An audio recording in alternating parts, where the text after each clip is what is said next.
Assalamualaikum warahmatullahi wabarakatuh. Perkenalkan, kami dari kelompok 8. Kali ini kami akan mempresentasikan bagaimana analisis komunitas study tweet pada platform X atau Twitter. Izinkan saya untuk memperkenalkan diri dan memperkenalkan rekan-rekan saya. Saya sendiri Zahwa Ifianti dengan NPM akhir 169. Lalu selanjutnya ada rekan saya Rigen Gea dengan NPM akhir 151. Selanjutnya ada Lucia Francine Saverina dengan NPM akhir 161. Dan yang terakhir ada Farah Najwa dengan NPM akhir 185. Jika kalian penasaran apa aja yang akan kami bahas dalam presentasi kali ini, tonton sampai akhir ya. Jadi, pada saat teman-teman bermain media sosial, menggunakan media digital, teman-teman pernah kepikiran gak sih, apa sih komunitas virtual itu? Jadi, komunitas virtual menurut Ryan Gould pada bukunya The Virtual Community tahun 1993 disebutkan bahwa komunitas virtual adalah agregasi sosial yang muncul dari jaringan.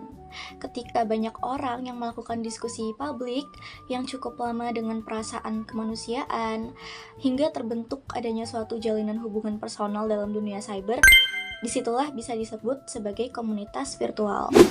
Nah, jadi kesimpulannya adalah komunitas virtual yaitu kumpulan dari sekelompok orang yang mungkin bertemu secara tatap muka ataupun tidak, yang melakukan pertukaran ide melalui perantara media digital. Ketika teman-teman sudah mengetahui definisi dari komunitas virtual, pastinya teman-teman juga penasaran, apa aja sih kira-kira berbagai macam komunitas virtual yang mungkin teman-teman tidak sadar bahwa itu adalah suatu komunitas, atau teman-teman penasaran ingin mengetahui lebih dalam terkait apa saja sih kira-kira komunitas virtual yang ada. Jadi di sini kelompok kami akan membahas mengenai komunitas virtual study tweet yang ada di platform Twitter atau X. Nah, study tweet ini merupakan komunitas virtual di platform X atau Twitter yang berisi mengenai pelajar dan mahasiswa yang saling berbagi motivasi belajar, tips and trik untuk produktivitas, informasi pendidikan, pengalaman akademik, ataupun informasi mengenai beasiswa. Nah, komunitas study tweet ini berkembang melalui penggunaan hashtag seperti study tweet, studygram, belajar bareng, dan juga produktif. Komunitas Sambis Tweet atau Studi Tweet dalam platform media sosial X adalah sebuah subkultur digital yang berfokus pada produktivitas dan pencapaian akademik. Komunitas ini berfungsi sebagai media pertukaran informasi strategis mengenai dunia perkuliahan loh, seperti jalur masuk perguruan tinggi, beasiswa, dan materi pembelajaran. Secara sederhana, komunitas ini berfungsi sebagai satu pusat informasi, seperti menjadi tempat mencari informasi atau tips yang membantu persiapan pendidikan, seperti informasi jalur pendaftaran kuliah atau bank soal ujian mandiri. Lalu yang kedua, ada ruang motivasi, yaitu komunitas ini digunakan untuk membangun motivasi melalui pemantauan progres belajar atau studi progres. Jadi, ini adalah komunitas yang sangat fokus pada perencanaan masa depan dan prestasi akademik. Tujuan utama komunitas ini adalah sebagai instrumen strategis untuk mempercepat pencapaian akademik dan profesional melalui pemanfaatan jaringan digital. Secara spesifik, komunitas ini bertujuan untuk yang pertama, memperluas akses informasi, yaitu tujuan yang paling mendasar adalah untuk mendapatkan akses cepat terhadap informasi yang kompetitif dengan mengikuti arus informasi tentang beasiswa, jalur mandiri, atau tips belajar. Akun ini bertujuan untuk memperbesar peluang keberhasilan dalam menembus institusi pendidikan atau program yang diinginkan. Lalu yang nomor 2, ada validasi dan dukungan sosial. Komunitas ini menjadi ruang untuk mendapatkan dukungan moral dengan melihat progres belajar orang lain atau membagikan pencapaian pribadi yang bertujuan untuk menciptakan rasa disiplin dan validasi bahwa usaha yang dilakukan sudah berada di jalan yang benar. Hal ini tentunya sangat efektif dong untuk menjaga motivasi agar tidak menurun. Secara keseluruhan, komunitas ini mencerminkan profil pengguna yang memanfaatkan media sosial, terutama komunitas digital, secara fungsional untuk mendukung kesuksesan akademik dan profesional. Nah, selanjutnya ada etiket dan norma. Sama seperti dunia nyata teman-teman, interaksi virtual di StudyTweet juga dipandu oleh norma-norma penting agar kualitas diskusi kita tetap terjaga. Yang pertama, ada yang namanya netiquette dan etika bertanya. Di sini kita sangat dianjurkan untuk melakukan riset mandiri dulu sebelum bertanya. Jadi bukan langsung nanya mentah-mentah ya, demi menjaga kualitas diskusi yang cerdas. Yang kedua, komunitas ini sangat menjunjung tinggi prinsip authenticity over aesthetic.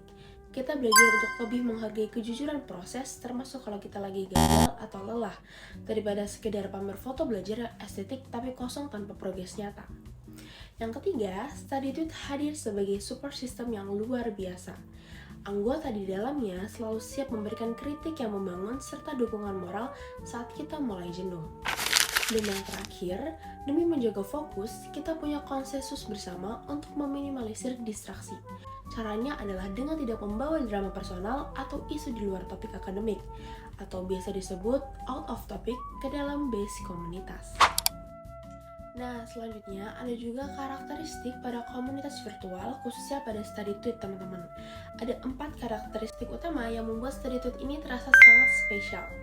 Karakteristik pertama adalah identitas anonim. Banyak dari kita yang menggunakan akun alter. Hal ini justru sangat bagus karena memberikan ruang keterbukaan tanpa adanya tekanan atau rasa minder dari identitas asli di dunia nyata. Yang kedua, adanya visual meditatif. Kebiasaan saling membagikan progres belajar lewat foto atau video singkat yang estetik ternyata bisa jadi terapi visual yang ampuh memicu motivasi belajar kita secara kolektif. Yang ketiga adalah interaksi musiman. Dinamika di komunitas ini sangat fleksibel teman-teman. Grafik aktivitasnya bakal meningkat sangat tajam ketika mendekati musim ujian, UTBK, atau pendaftaran masuk kuliah. Di saat itulah kita saling bantu-membantu. Nah, yang terakhir adalah aksesibilitas tanpa batas. Lewat fitur digital, kita bisa terkoneksi dengan teman belajar dari berbagai wilayah secara real time, kapanpun kita butuh. Nah, yang selanjutnya adalah dampak positif pada komunitas StudyTweet di sosial media X. Yang pertama adalah meningkatkan motivasi belajar melalui komunitas dan berbagi progres belajar. Lalu yang kedua adalah penguasaan alat produktivitas seperti Notion, GoodNotes, dan Canva. Lalu yang ketiga adalah materi eksklusif menjadi mudah diakses oleh pelajar di pelosok daerah dan hemat biaya. Lalu yang keempat adalah budaya study love yang melatih disiplin dalam membagi waktu belajar dan istirahat. Lalu yang kelima adalah menyediakan sistem dukungan atau support system emosional dalam menghadapi tekanan akademik. Nah, yang selanjutnya adalah target audience pada komunitas StudyTweet di sosial media X. Yang pertama yaitu menargetkan siswa SMP atau SMA yang mana fokus pada ujian sekolah dan persiapan masuk PTN seperti tryout atau UTBK. Lalu yang kedua yaitu fokus produktivitas kuliah, skripsi, dan info magang.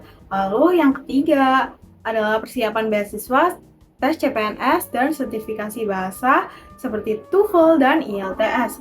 Lalu yang keempat adalah Teach Learner, yang mana pengguna alat tulis digital dan aplikasi produktivitas seperti Notion atau GoodNotes. Nah, yang selanjutnya adalah kesimpulan. Komunitas StudyTweet ini menunjukkan bahwa media sosial tidak hanya berfungsi sebagai ruang hiburan, tetapi juga dapat dimanfaatkan secara positif sebagai sarana pengembangan diri, kolaborasi, serta peningkatan kualitas belajar di era digital. Kehadiran komunitas ini membuktikan bahwa interaksi virtual mampu membangun lingkungan belajar yang lebih sportif, mendorong konsistensi, dan membantu pelajar mencapai tujuan akademik maupun profesional secara lebih efektif.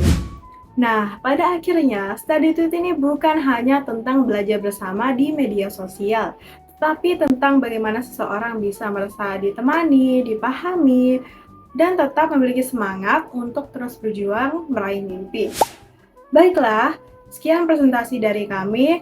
Semoga materi ini bermanfaat bagi kita semua. Terima kasih, see you!